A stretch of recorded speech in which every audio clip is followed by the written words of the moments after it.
মাটি আওয়ামী লীগের, এই মাটি বঙ্গবন্ধুর, এই মাটির জন্য শেখ হাসিনা বাংলাদেশের 54,000 বর্গ মাইলের 1 ইঞ্চি মাটি বিএনপি জামাতকে আমরা দেব না, দেব না, দেব না। এই মাটি আওয়ামী লীগের, এই মাটি বঙ্গবন্ধুর, এই মাটির জন্য শেখ হাসিনা বাংলাদেশের 54,000 বর্গ মাইলের 1 ইঞ্চি মাটি বিএনপি জামাতকে আমরা দেব না, দেব না, দেব না।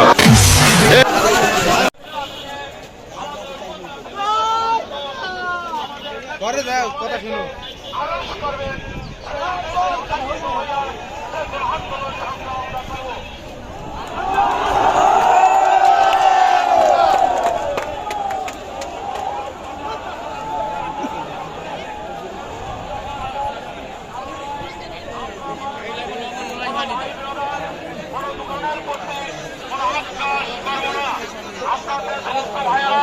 আমাদের জাতির জন্য